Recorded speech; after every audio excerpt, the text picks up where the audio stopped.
Hey everyone, welcome. Today, we're going to be talking about buying a business if you have no money, no assets, or no experience. Is that you? Stay tuned. I'm talking to you today.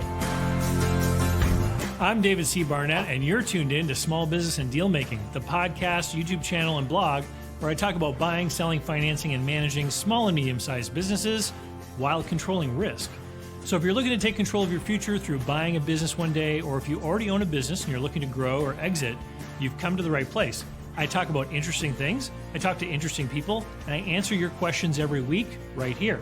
So, be sure to hit like and be sure to hit subscribe, and let's get to it. Are you thinking of growing your business or beginning a journey into entrepreneurship? Take a shortcut to success by buying an existing and profitable business the right way. Visit businessbuyeradvantage.com and learn more about my online training, group coaching, and consulting services designed to help you win. All right, welcome. Recently, we have had uh, more than a handful of people actually engaging us, hiring us to look at a business for them and help them put together offers. And as we've begun the process and actually started to do the analysis work and start to communicate with these buyers and ask for questions on feedback, different things that weren't clear in Sims and things like this, we've learned that these buyers had no money to invest. And so we've actually just updated our engagement agreement to include a field where people actually have to write in their available resources in order to make a purchase if they're hiring us to do an analysis deal. And there have been some other interviews I've done recently where I've demonstrated how the problem of people who just don't have resources or assets are increasingly being shown that they should have a realistic belief that they can do a business acquisition deal. There's just so much of this stuff out there. I thought I would make a video about the problem with trying to buy a business when you don't have any assets and addressing some of the potential alternatives that you could engage in. So this is not just a video to say whether or not you can do this, but if you do find yourself in this position of being someone with no money, no assets, and no experience, and you really want to get into the world of business, we're going to be talking today about the barriers that you face, why they are there. We're also going to be talking about alternatives. And in next week's video, I'm actually going to lay out a 90-day plan for people in this scenario that they can follow this plan to greatly improve their position and potential as someone who could realistically do a business deal to acquire a small business. So, with that, let's kick things off. And I'm going to ask the question: can you buy a business with no money down, no assets, and no experience? Right. So, technically, the answer to this question is maybe, because there are always these incredibly random, one in a million kind of scenarios that could exist somewhere where somebody was able to pull off a deal like this. And these incredibly rare circumstances are often held up as examples by other creators as, here's what this person did, you can do it too. But the reality is that these circumstances are extremely rare. I actually had a conversation, or maybe it was an exchange over social media, perhaps in written form, with someone who had done a zero down deal to buy a delivery firm. And he described basically that the reason he was able to get the seller to do 100% seller financing is because the seller had just been arrested and was in prison and was going away for several years. And this guy, who was a driver, went to the prison and visited him and said basically, hey, I'll take over your business for you and I'll make payments to your wife over time while you're here in jail. And so while that deal certainly did work out for that buyer, and you have to admit that the opportunity was an extremely rare one, featuring a seller who was highly, highly motivated, right? So let's talk about the big barriers for someone who's in this position. No money, no assets, no experience. And I want to highlight this because I have glibly in the past said that if you want to buy a business using none of your own money, all you have to do is mortgage your $1 million house to get $750 grand, you can go buy a $750,000 business. But people who are consuming content about how to buy a business with no money tend also to be people with no assets. They don't have those opportunities. And really, what they're looking for is a solution to get something of value, which is a cash flowing business, while having nothing of value to exchange themselves. So it's a way to try to figure out some kind of technique or skill to get something worthwhile without having something worthwhile to exchange for it. And when you put it in simple terms like that, you begin to realize that um, you know, content that creates this notion or creates the hope that people in this situation can do a deal is really fanning the flames of desperation, maybe a little bit. So let's talk about the no money thing. Number one. So if you're going to buy a business, if you have no money, it means you don't have any quote skin in the game. So you've put nothing into the deal that you can lose if things go badly, and sellers are keenly aware of this. And most sellers, even if they are willing to help the buyer through some degree of seller financing, for example, want some assurance that the person they're dealing with is serious. And having money to invest not only indicates that you're serious about the deal, but it also indicates that you've been serious about your life, your responsibilities, and your commitments before you ever met the seller. Because people who tend to act responsibly and manage themselves in a proper way tend to accumulate assets, right? They don't get into consumer debt, they pay their bills, they have good credit scores, and they accumulate some degree of wealth. And then they go and they make a deal where they can offer something. And it just demonstrates a lot about who that person is. So, no cash and no collateral, because remember, we're talking about no assets, means that the seller would be taking 100% of the risk in any deal to sell you their business if you've got nothing to give them on closing day. And so that seller is going to look at your offer, the opportunity that you present, and they're going to compare it to other things. They're going to compare it to what another buyer might potentially offer. Or if there are no other buyers present, they will at least compare it to liquidation, which, you know, basically, if there's a business of any degree with some equipment, machinery, assets, inventory, etc., then there's some real value there that could be realized simply in just selling all that stuff, right? And so this is the problem that you face when you have no money. There's always going to be a seller who will question you. They're going to question whether they can get a better deal from another buyer, or simply if they just close, would it end up being a more concrete result for them to get the liquidation funds if there is much of anything to liquidate. So, second item, no experience. So, if you have no experience in business, how is someone going to be able to trust that you're going to be able to operate the business with any degree of success? Because again, if they are going to, finance the transaction, then they need to know that you can operate the business, right? So the seller wants to believe that the business will survive and that payments are going to be made. And if you've never run a business before, that makes you a high risk buyers. And then sellers will worry, for example, that they're going to need to stick around and give you advice regularly. So if they're going to if they're going to continue to be tied to this business, then it begs the question, well, why don't they just hire somebody to be the manager and then they can continue to be involved in the business, right? Why would they sell it to you? And there could be reasons why they might want to, but again, the lack of experience is going to be another huge barrier to anyone wanting to get into this kind of deal with somebody. So, item number 3, no assets. So, having no assets means that there's no financing available outside the deal. Um, you can't borrow without something to secure the loan, right? And so everyone, in a lot of our conversations here on this channel talk about the assets within the business or the business itself as the asset that supports the financing. But if you have no money and no assets with which to leverage on your own outside of the business deal, so now, hey, there's plenty of people with no money in a savings account, but they've got like home equity or equity in a life insurance policy or something like this, and they'll leverage those assets to get their down payment money, right? So the asset allows them to make the down payment on the business. If you have no outside assets then you have to rely entirely on the assets inside the business in order to borrow money.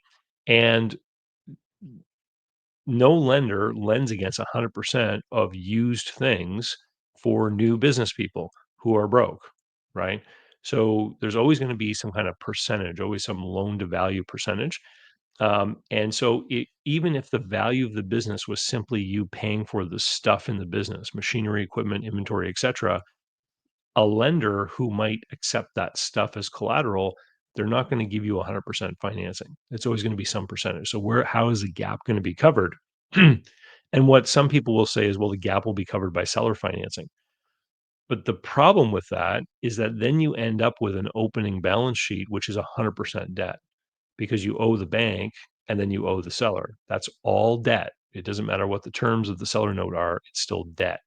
And banks and other lenders always have these rules about what they call debt to equity ratios, because that's how banks measure risk. The debt to equity ratio demonstrates the riskiness of the deal. And so if you've got no equity at all, then you're not going to have a debt to equity ratio. It's going to be infinite, right? Um, if a lender did offer a person with no money, no assets, or experience a loan, then they're going to want a personal guarantee, and then they're going to examine your net worth statement, and they're going to see that you're broke, right? So your personal guarantee isn't going to have any credence or weight with the lender. So these are sort of the big barriers that a person in this scenario would face in doing a business acquisition deal. Now, what could you do? And so we're going to then say, let's look at the options that might exist for a person like this, right? So here's a more realistic starting point. Number one, you could work your way into a business. So this would be some kind of sweat equity offering. So you approach a small business owner and offer to do some work in order to help them grow or exit the business. And you could propose a performance based equity deal. So you could say, if I help increase the business sales by a certain percentage, can I earn a share of the business? Or can I apprentice under you and take over the business gradually over time? So these are sort of working your way into the business, putting yourself into the situation as the heir apparent, and then creating trust, understanding, developing a working knowledge of the business, etc. On my blog, if you go to davidcbarnett.com, there's a tab called Buy a Business with No Money.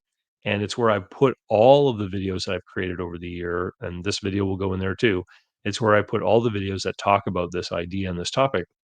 And there's one video in there that talks about a actual scenario where a person working in a business as a manager was able to buy the business with no money, and the seller basically jumped through a bunch of hoops to be able to facilitate this. And so again, what changes with this scenario is the experience part. So you might still have no money or no assets, but you develop experience and you gain the trust of the seller, and that can open the door to different deals actually happening, right? But obviously, this takes a lot of work and effort. It's not a sort of cold calling out of the blue kind of solution. Um, and my point of advice about these things, about these sort of sweat equity type of deals, is I don't believe that you should actually trade your labor for a percentage of a potential outcome in the future. There should be money involved at an intermediate step, because I've just seen too many people over the course of my career try to do this kind of thing. They'll do a bunch of work, results will start to appear and accrue for the business, and the deal ultimately falls apart. And then the prospective buyer ends up having invested a lot of their time and they end up getting nothing. So the way that I would normally advise people to structure these is that you actually earn money for what you are doing, and you get paid, whether it's results based, which simply means maybe a commission of some kind, right, based on what you do in the business and the growth or whatever. You get paid some amount, and then maybe that money sits somewhere, and accumulates. You don't spend the money, and then that money is then used to make the down payment or payment to the seller to actually execute the equity acquisition part of this deal. Because there's two parts to this. There's you doing work and then actually becoming part owner. I think cash should be involved in there, because if the second half of the deal falls apart and you don't become the equity owner, you should be compensated for the work that you put in. if especially if the work you put in actually was fruitful and delivered some kind of result for the business. Um, Number two, try a revenue share side hustle kind of arrangement. So this is it's a step back from the first option. And in this case, all you're doing is you're generating leads or sales and earning a cut. It's very much clear cut, just like I was suggesting, but it allows you to prove your value. And over time, you can negotiate more responsibility or a formal role within the business. So it's kind of a step back from option number one. Item number three, look for distressed handoffs. So you could look for the extremely motivated sellers specifically. And this would be an example that I, opened with the guy who was going to prison, right? So this in this scenario though, here, this is the big problem with this is you're looking for businesses in poor health. Maybe they don't make any money. You're maybe looking for businesses in remote or rural locations where there's not many people around to buy. Um, Increasingly people are willing to look further afield for businesses to invest in. But the reality is that the vast majority of small Main Street businesses are bought by people that live within a very tight radius around them. Just a few miles, I think, was one of the more recent reports that I saw. And IBBA does a report, and they have asked the question in the past. How close did the buyer live to the business? Uh, and it was the vast majority were within like 20 miles or something like that. Um, the other kind of scenario would be an owner with no clear successor. And so, y with a business that has a performance problem or, businesses that just aren't that great, you could, for example, make an offer to take over the operations of the business in exchange for assuming debts or leases. Now, you would still need working capital a lot of the times in these sorts of scenarios.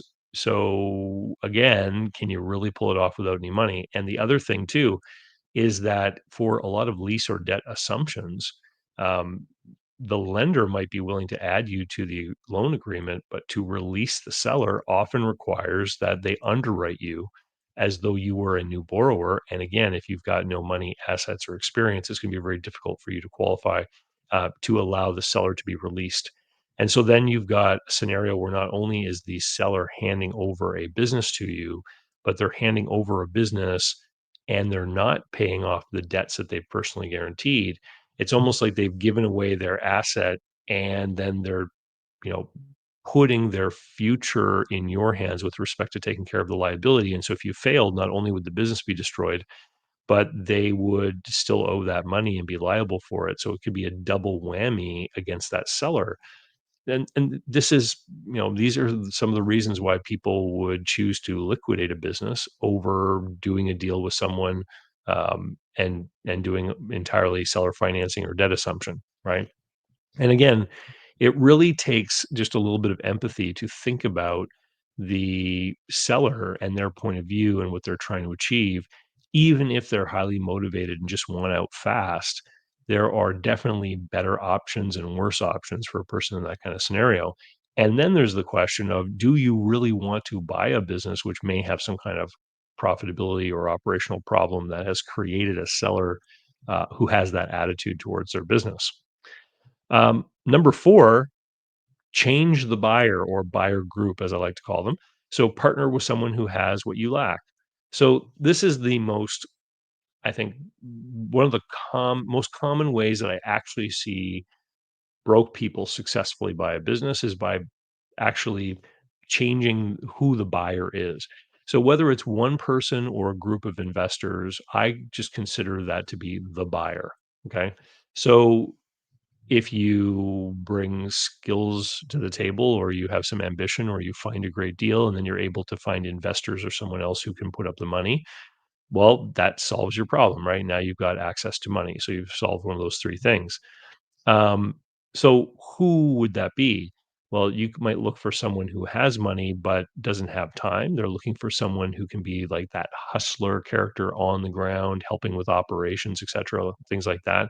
Um, and so that person could also bring the energy, time, and local insight into the deal. Um, and the person who's bringing the money often is probably going to be a more experienced business person, maybe. And so that they could help temper the lack of experience with good advice and guidance in the deal. The only other one that I could come up with as far as a solution to this scenario would be to not buy a business at all, but rather start a low cost one. So, there's all kinds of service-based businesses out there that you can think of where for a couple $100 maybe, you can set up a website or print some flyers, get some business cards or whatever it is you're gonna do, and you can get out there and do, again, a heavily service-based sort of business. And there's whole lists of them out there, and there's all kinds of side hustle content people online that you can go and find. So you get something going and you make some sales, you get some cash flow, and you get to the point where you have to hire somebody. And just like somebody who starts a simple little business like an auto detailing business and grows it to the point where they have an employee, that person's going to learn so much about sales, marketing, operations, managing employees, hiring, sales taxes, filing, payroll submissions, source deductions. Like that person with that super simple little business is going to learn a lot of reality when it comes to the world of business.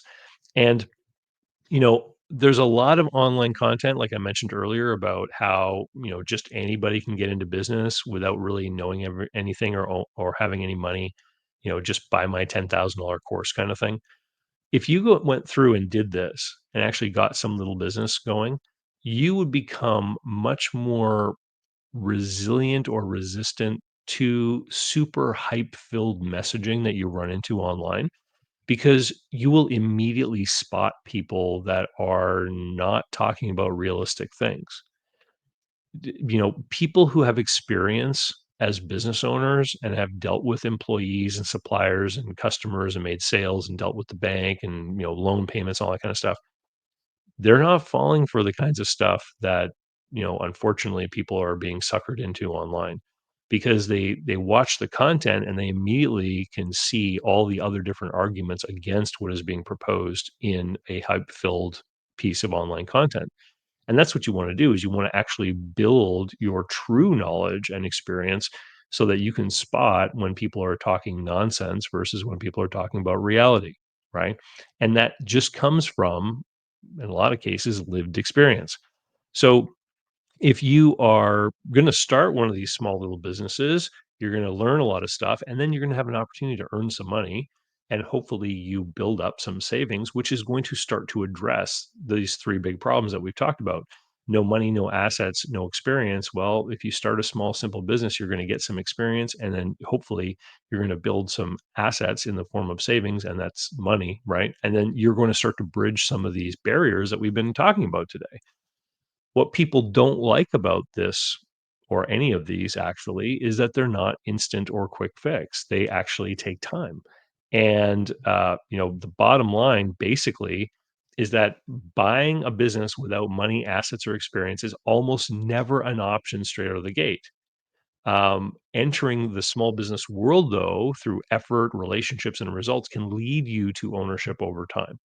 And so it's the time investment that is really the commitment that you actually have to make is you have to say, I'm going to develop myself and I'm going to learn and I want to, create a path for myself where I improve myself so that these opportunities actually become realistic things for me to pursue in the future. And no, it's not instant gratification. If you're starting from 0, don't try to jump ahead, to the 10th step. You gotta work through each step along the way. Um, Doing work, learning the basics, improving yourself. Ownership is earned. Uh, I wanna let that sink in, like, being in a position where you own a business, it almost always entails the fact that you've had to put in your dues somewhere and do stuff and learn things and deal with ups and downs and all kinds of things coming at you from different directions. And so, start something small. In fact, the book that I released last year, Buying versus Starting a Small Business, is a great like it's a great place to go to start off. And I mean, you can get this on Amazon in Kindle format for like $10 or something. So we're not talking about big investments here. Now, if you have watched this video and you say, "Yeah, that's me. I have no assets, no money, and no experience, and I'm sitting around consuming all these videos all the time online, getting excited, and I have this FOMO because I feel like everybody's getting rich buying these businesses in the silver tsunami and I'm falling behind and I'm not getting, what I should be getting and I just want to have it happen today, David. Stay tuned till next week because next week I've got a 90-day plan that you can actually follow that is going to move you from 0 to first or second stage in this whole process. And only 90 days, so it's not a huge time commitment. But as you're going to see next week, if you actually follow the plan and do all the steps, you will be able to transform yourself and most importantly, improve your ability to tell whether things that you are consuming are nonsense or not. And one of the biggest pieces of advice that I can give people is to be careful with the software you download into your brain. Because if you are listening to garbage that is hype filled and super promotional, and you don't understand the motivations of the people that are creating this messaging, and you just let yourself absorb all this stuff, that is what people count on when they're trying to make a sale, right? Like it's very easy when you watch TV and you see an ad for a car company, like they're trying to sell the car. And you go to the car dealership and you talk to the salesperson, they're trying to sell the car. But there's a lot of stuff online, and I've had conversations with people one on one where they've said, "Oh, but I saw in this video, and I saw in this video, and I saw in this video," and I'll ask them straight out, "What are those people trying to sell you? How do they make money?" And people don't even stop to think about this. So you want to develop yourself and develop your thinking and really learn what makes sense or what does not. And with that, I'll say thank you very much for tuning in. I'll see you next week if you want the 90-day plan. And cheers. So, how can you learn more about buying, selling, financing, and managing small and medium sized businesses? Easy. Go over to my blog site, davidcbarnett.com, where you can learn more about me and how I work with my clients. You can learn more about my books and courses that I've prepared for you. You can find out how to subscribe to my email list, the YouTube playlists, and more. There's literally hundreds of hours of content there, all for free, and I'd love for you to be my guest. Special thanks go to Mark Willis at Lake Growth Financial, today's video sponsor. Mark helps people better manage their personal and business finances through the Bank on Yourself insurance strategy. This is something I've done personally and I've seen others use it successfully for years. Go to newbankingsolution.com to find all the interviews I've done with Mark and learn more about the advantages of these programs. While there, sign up for a free consultation to learn what this solution might look like for you.